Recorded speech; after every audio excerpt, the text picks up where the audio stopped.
Well, hello everyone. This is Barry Jones with SP History, and we are beginning a new episode today. Um, I have become recently fascinated with human behavior and why people do the things that they do. Yeah, some recent events, as you might guess, have piqued my interest in some of this human behavior. I'm not a psychology expert. I took some psychology courses in college, as did most people, I suppose. But I I usually teach this lesson that I'm going to be covering today, this topic, with my World War II unit, right after we have concluded talking about the Holocaust. And the question I often get from my students is, why would Germans go along with the Holocaust, with this inhuman uh, policy, which was to just, the final solution was to exterminate a whole class of people. And just all of the things that went along with it, all the ancillary uh, policies that went along with it. It's just hard to imagine today anybody with any kind of humanity going along with this, and yet they did. And we're not just talking about any society at large. We're talking about one of the most advanced societies in the world at the time, culturally, technologically, financially, from just about every perspective, educationally. The Germans were in the upper crust when it comes to the pecking order of societies in the 30s and the 40s. And yet they succumbed to this heinous policy that resulted in the Holocaust. And so my students oftentimes wonder, why would anybody go along with this? Why wouldn't somebody just stand up and say, hey, we're not going to do this? And so I did an earlier episode dealing with mass formation psychosis. So you might want to check that out. That deals with why people act irrationally, why they do things that don't make any sense, why they follow like sheep, whatever the remedy that they're being told from the elites is for whatever ails them or whatever the situation at hand might be. Uh, Following like sheep as they're being herded along, doing things that make no sense, and acting even as censors, self-censoring, censoring others, regulating others, acting as what we call Karens to make sure everyone else follows along as well. Mass formation psychosis was a pretty interesting look at that phenomena. Today, I want to look at authority and how it impacts people doing things that are not only dangerous, they can be lethal to other human beings. Following along, these are just regular people acting as, uh, you know, executioners in some case. So the title is the Milgram experiment. And this isn't uh,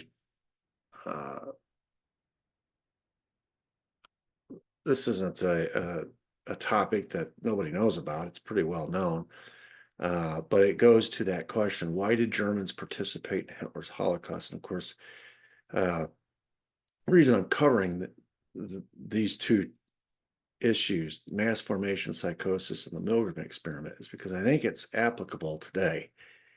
You look around, you see people acting irrationally, following policies that make no sense, trusting in the government or the leaders without thinking critically about what they're doing or what they're being told to do, following like sheep. That's the first step. And then when you get to the Milgram experiment, if you've bought in and you've become a sheep and you don't think critically, you can become what the Milgram experiment demonstrates. You can become an executioner. And people, subsequent generations, are going to look back at you and scratch their heads and wonder the same thing we do about the Germans. How in the world could a thinking person do that? So let's talk about this. This is it's a pretty interesting little experiment that this guy, Stanley Milgram, in 1961, worked at, he was a Yale University psychologist. and he wanted to study the effects of authority on obedience. How does the authority figure, or the presence of an authority figure, or the presence of an authority institution, or something of that nature, in the mind of the student or the subject that's being studied? How does authority change his or her obedience to whatever they're being told to do? So this was an experiment he wanted to conduct after the trial of war criminal Adolf Eichmann. If you remember that story, he was he was involved in the Holocaust, and he was captured by the nation of Israel.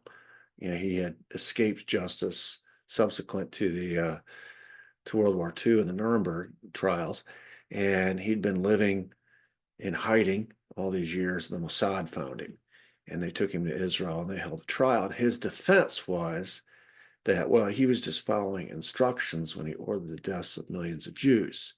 He was just following instructions. And so this was supposed to be him saying, if you want to hold someone responsible, hold my boss responsible. I didn't have any choice. I just had to follow orders. So Milgram's question was, could it be that Eichmann and his million accomplices in the Holocaust were just following orders? Could we call them all accomplices? Is this a legitimate defense? So that was the impetus behind the study. So he sends out a public announcement, and he recruits 40 men, offers to pay them each $4.50 for 1 hour of their time. And, of course, nothing in the this ad in New Haven says anything about what's really going to be happening. It's pretty nondescript. It just lists some qualifications. All persons must be between the age of 20 and 60, indicating that these are adults and they're thinking, and they have a capacity to make decisions, to either say no to an order or agree to an order after thinking ethically or morally about all the implications. He didn't want any high school or college students, so he wants people that are adults, adulting type people. All right, so that's the basic criteria. And what this experiment involved was a shock generator. And you can see here him posing with his shock generator. The levels started off rather small at 15 volts, and they would increase in 15-volt increments all the way up to 450 volts. On the shock generator, the switches had labels next to each voltage indicator or switch, and all the way up to a certain level, it would say slight shock, and then moderate shock, and then, quote, danger, severe shock, and then triple X, as if to say, don't use this switch. This was going to be in full view of the person who was operating this shock generator. So as if they were told to increase the voltage, they would be able to see in front of them on this panel if it was a slight shock, a moderate shock, a severe shock, or 3X's, which may basically, the implication is don't ever hit that switch. And so they're operating this switch, and they have full view of what these shocks will do to somebody. Okay. Now, here's where a little bit of deception comes in as far as the experiment is concerned. These 40 participants are not actually the ones conducting conducting the experiment. They're the ones being tested. They're the subjects of the experiment. They just don't know it. They're being called a teacher. Okay. And their job is to sit in front of that shock generator, and acting on the instructions of Milgram, who's standing there next to him, ordering them to give these shocks. They are to hit these buttons to deliver a shock to the student, who is in a separate room, and you could see him through glass. And that person would be hooked up to this, as you can see here, getting hooked up to these cables or these wires, whatever. And so whenever the teacher, who was one of these participants, was told to deliver a shock, he'd push that button, and instantly a shock would travel through those wires, electric current would travel through those wires and shock the student in the neighboring room. And of course, the teacher could see through the glass and see the result of that shock, could see what was happening. And now here's where they some more deception comes into this. Not only are they being fooled that they are not the subject, necessarily the ones getting shocked, they're the ones delivering the shock, but they're also delivering what turns out to be a placebo effect or a placebo shock, because uh, they thought, and when they were hitting these buttons, that it was real shocks that they were delivering to the student. But the student was actually one of Milgram's confederates. In other words, it was somebody who worked with Milgram or for Milgram, and they were acting. They were play acting. They were pretending to be shocked. And they went in, they were pretty expressive in the way that they went about it. You'll see it here in just a second. So they're in on the game. So you got Milgram and his confederates, who he calls students, who are being hooked up to the shock machine, and they're all in on this, and they know that the shock machine is actually delivering nothing. Okay, it's just for the effect. They've got this big machine, and it's labeled with all these labels about, moderate shock, severe shock, don't ever use these shocks, XXX. And these 40 participants who are getting paid $4.50 for an hour of their time are the ones being tested. How far will you go? When I tell you to shock this person, the thinking was, or the assumption was, that when it's just a moderate shock or a slight shock, they'll happily go along with whatever they're ordered to do. The question is, when we get into the severe and the XXX, and we're ordering you to give those shocks, will you continue to do so for $4.50? And meanwhile, you've got this student over here acting like, as the shocks increase, the student, the teacher who's delivering the shock can hear these students through the glass pleading to be released, or complaining about a heart condition, or yelling out, screaming out, uh, crying out. Uh, when the volts reach 300 volts, which, if you remember, if you go back, that was severe. Okay, and don't ever go above 300. When they would reach 300, the student would just bang on the wall, demanding to be released, making a big fuss, getting hysterical. And of course, this is going to have an effect on the so-called teacher, the one delivering the shocks, as they see what's happening to these people as they're being shocked. The after 300 volts, the student would become non-responsive. Like, it was almost like they were comatose, and they would be completely silent and refuse to answer any more questions. At which point, Milgram would instruct the teacher, "Hey, they're being non-compliant. They're refusing to answer. So increase the shot. Hit them again, 15 more volts. Hit them again, hit them again, hit them again." And they were treating the student's silence as an incorrect answer, as non-compliance, and so they just continued to deliver more shocks. And meanwhile, Milgram is not watching the student. He could care less about the student. He knows the student's over there play acting a role. He's watching the guy in the room with him hit those buttons and respond to his orders. Because remember, this is an experiment about authority. And the whole point of it is to see how far these people will go for $4.50 in delivering these, what they think are lethal shocks, to these poor, hapless victims. At this point, when they get up to about 300, and you can see what the sign is saying, or the little label is saying about how dangerous it is, severe shock. And you can see the student over there who's play acting like he's just being tortured.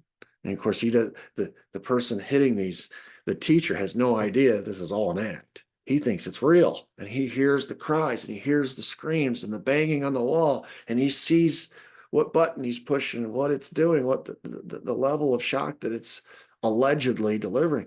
And he's, according to Milgram, at this point, most of the participants, the teachers, would ask them, they'd turn around and look at it and they say, should I keep going? They had their doubts. You can see here in this case right here, they turn around and look at Milgram, and he's like, I don't think I should continue. And Milgram would give them one of these four responses. He'd say, please continue, in a calm voice, or quote, the experiment requires that you continue, or quote, it is absolutely essential that you continue, or quote, you have no other choice, you must continue. And so, depending upon the level of resistance from the teacher, Milgram would tailor his response in one of these four ways to try to persuade the teacher to continue. Now, understand, the teacher they have voluntarily put themselves in this position. They signed up for this experiment. They can leave at any moment. They can get up and walk out and forfeit the $4.50. They're not under any threat of jail. They're not under threat of death. They're not in fear of losing something other than $4.50. At any point along the way in this experiment, they can get up and leave. This is the only thing holding them to this experiment to continue to the end is $4.50. That's pretty amazing. The obedience that Milgram was looking for was to see, okay, what level of shock is this teacher willing to deliver before he quits and says, I'm done. I'm not doing it anymore. Now, the students were becoming extremely agitated, obviously, as these shocks continue to go up. They're becoming distraught. They're becoming angry. And of course, you can see them. You're looking at them eye to eye, eyeball to eyeball. This is not a impersonal thing. You're looking at another human being being tortured by your ex. This is not a hardened executioner or somebody who's used to doing this. This is somebody who responded to an ad in a newspaper. They're looking to earn $4.50 and be part of some experiment at Yale University. So they're not used to this. This is not something that they've been hardened to because they've done it so many times in the past. They don't realize they're being fooled. They think this is real. And yet, though they are not there under any compulsion, there's no consequence if they leave other than the fact that they would forfeit $4.50. Most of these participants, these teachers, stayed and continued to follow orders all the way to the end. They may not have been happy about it. They may have been, like you can see in this picture here, this guy didn't even want to look at the guy, didn't even want to look through the glass and see what was fixing to happen when he turned the dial all the way up. Milgram's results showed that 65% of the participants, the teachers, this is a vast majority, delivered the maximum shocks that would kill someone if instructed to by an authority figure. In other words, the XXX, which was clearly labeled that on the machine so as to indicate that a shock of that nature, of that magnitude, would kill that person sitting right over there through the glass.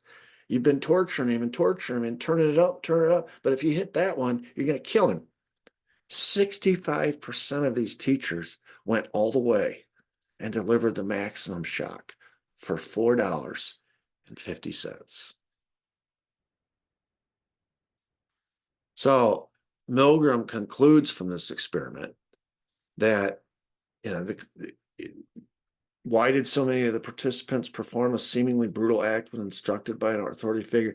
Based on his observations, the physical presence of an authority figure dramatically increased compliance. He did some tests where he was in the room with the teacher and some tests where he was not in the room with the teacher. And according to Milgram, the physical presence when he was in the room with the teacher, telling them, you have to continue. Please continue. You have no choice. You must continue. The experiment requires that you continue. As long as he was in the room with the teacher, the compliance of the so-called teacher increased dramatically. If he was outside the room, they'd quit. The fact that Yale, a trusted and authoritative academic institution, was sponsoring this study led many of the participants to believe that the experiment was safe. They put their trust. This kind of reminds me of mass formation psychosis. When people don't believe in God anymore, they replace God with humans and human institutions. And they just put all their trust in what these humans and these human institutions or government is telling them, even if it's nonsensical, even if it's irrational, even if in their own mind they can see it's stupid, but they continue to do it anyway. Well, here they can see this is dangerous, you know. They don't know this is a placebo effect, but they think it's real. And electricity being, people shocking people with electricity is not benign. That is a very dangerous, and as you turn it up, turn it up, turn it up, it gets worse and worse and worse. But they're assuming, well, this is being run by Yale. Must be safe. Another factor in the obedience was the selection of teacher and student, which seemed random. It wasn't. The teachers were the ones who were being recruited. The students, the teacher thought the student was probably being recruited just like this teacher. And it was just luck of the draw that one happened to be the teacher and one happened to be the student. It wasn't. The students were play acting a role. They worked with Milgram as part of this experiment. Milgram and the student knew what was going on. The only one who didn't know what was going on was teacher. And those were the ones who signed up for the experiment. They assumed, without asking, they just assumed that the students had signed up for the same experiment. And it just been a flip of the coin that they got the lucky job to be the teacher and they got the unlucky job to be the student. Turns out it wasn't random. So that the fact that it was coerced or it was put together this way, and it seemed random, helped the teacher rationalize, well, he signed up for the same experiment I did, so he must be a willing participant. I'm a willing participant. He must be a willing participant. This is my job. That's his job. So that helped ease, and rationalize in their own minds to continue. Well, we all signed up for this. Another factor was that participants assumed that the experimenter was a competent expert, that Milgram knew what he was doing, that it's not only that this experiment is under cover of Yale University, this is an esteemed psychologist who works for Yale, and he obviously knows what he's doing, or he wouldn't be doing this.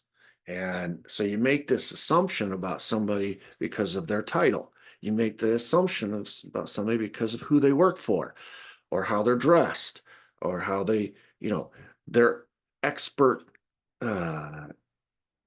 credentials. And you sort of defer.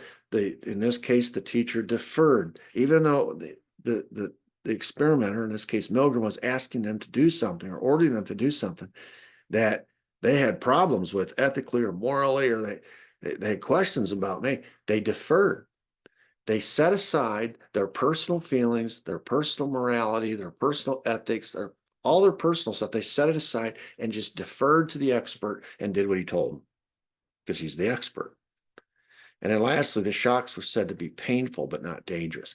Milgram told them, yes, as you turn this up, it gets more and more painful, but it's not going to hurt. It's not going to kill them. And even though the machine itself had these dire warnings on there, and they're watching this guy play act like he's being tortured to death. And at some points he goes comatose and just refuses to answer. And I'm sure probably drooling out of the side of his mouth, whatever, for maximum effect.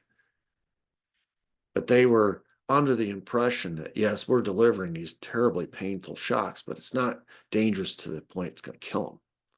So if that had an effect on the obedience. If you told them it was painful but not dangerous, the obedience would go up. There was still obedience, though, for those that weren't told that it would be just painful and not dangerous. Some people went all the way to the end where the assumption was these are lethal, as they were ordered to. Some people didn't require this qualification, this qualifier. Don't worry, it's just painful. It's not dangerous. Some people went all the way to the end. Not a majority, but some did. So you still find some people are willing to kill people for $4.50. So Milgram concludes that, quote, ordinary people simply doing their jobs and without any particular hostility on their part can become agents in a terribly destructive process. It just depends on the authority figure and the expert qualities of that authority figures, or his or her credentials. Now, there was one X factor that changed or skewed the results. And what Milgram would introduce at some point is the presence of a rebellious peer, somebody who would be introduced into that room and would refuse, just get up and walk out, just refuse to obey the order. And when other people saw one, all it took is one, when other people saw one person refusing to go along with Milgram's orders, 36 out of 40 participants refused to deliver the maximum shocks. 90%. All you do is introduce one squeaky wheel, one malcontent, one rebel who would say, no, I'm not going to do that. And 90% of the 40 participants would refuse to deliver the maximum shocks. The peer pressure of one rebel was such that 90% would go along with the rebel over the order that they're being given from the authority figure. But you take the rebel out of the equation and 65% will go all the way to the maximum shocks.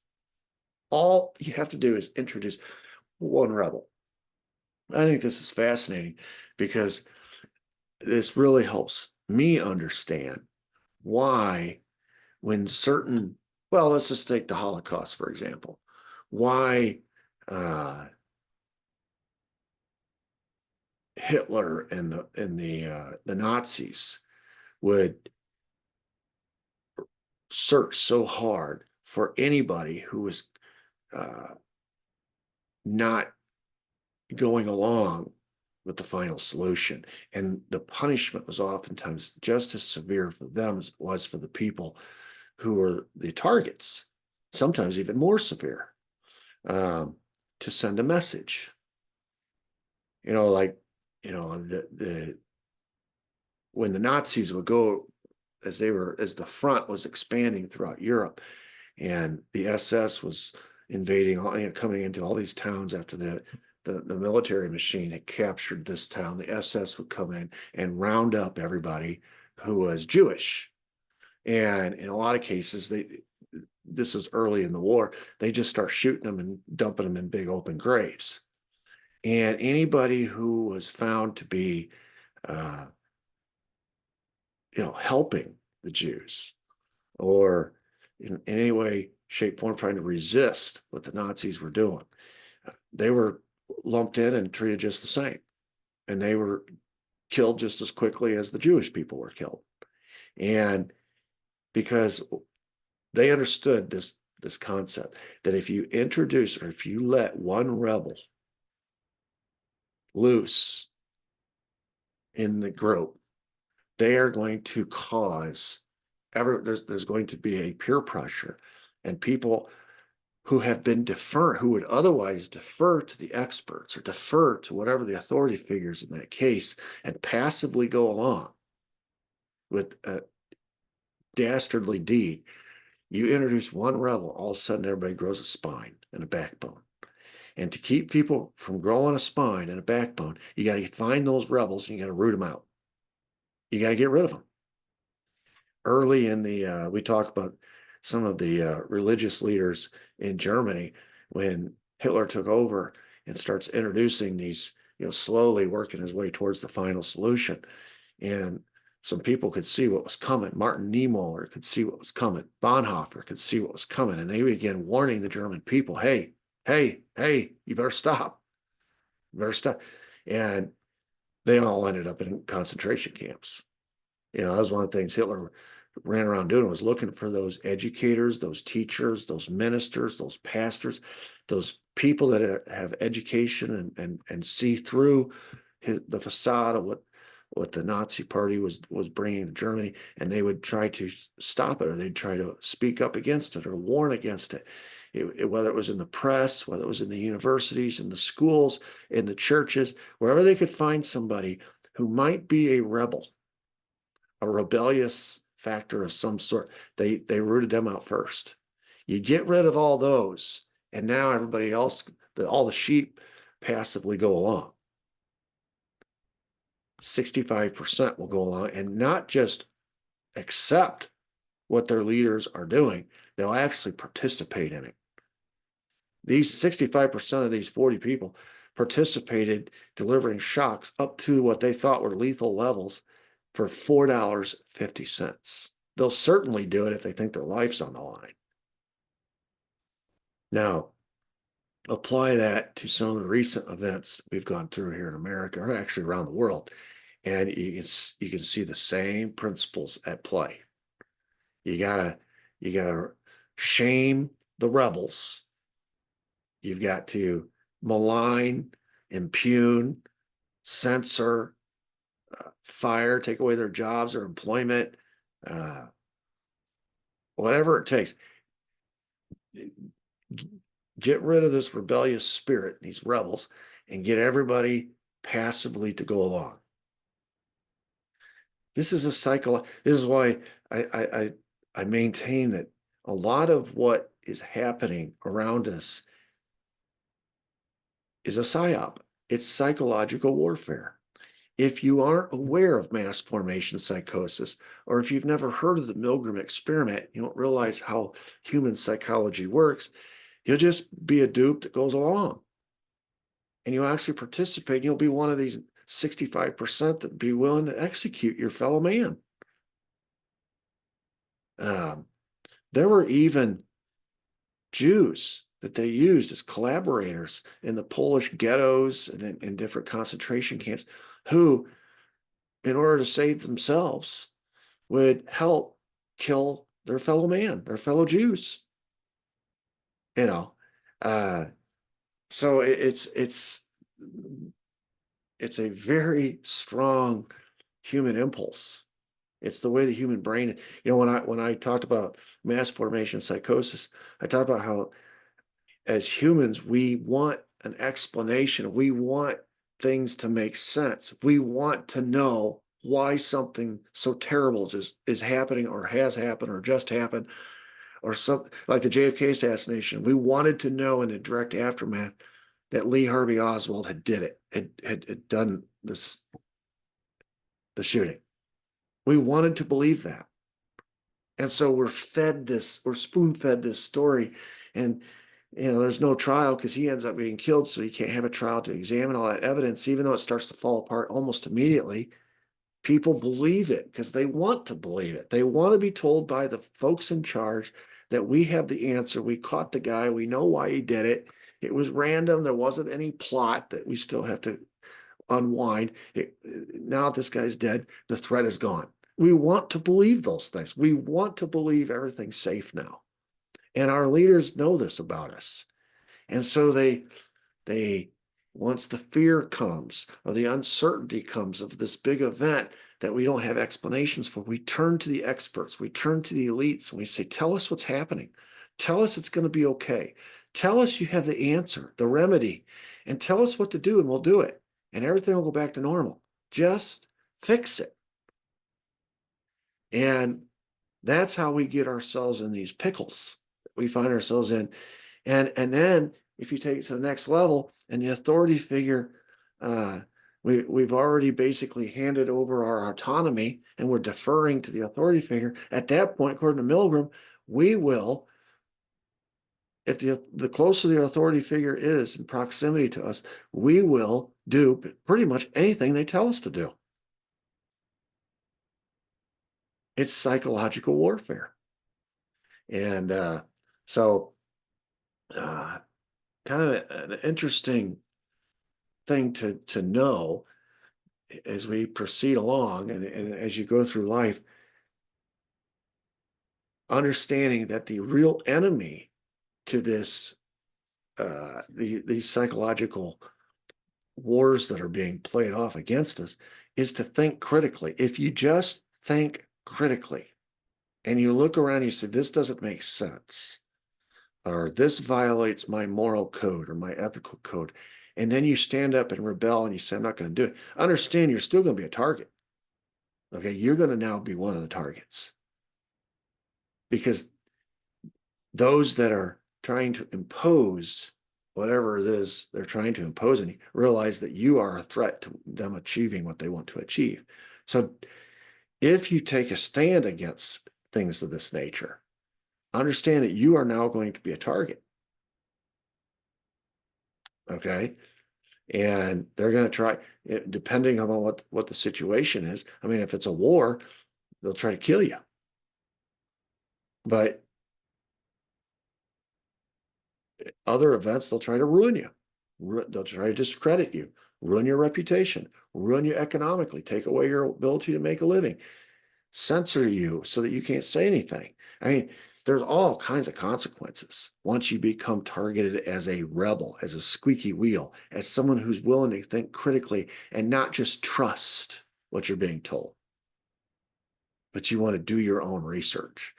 Boy, don't understand, don't think for a minute that you'll exempt yourself.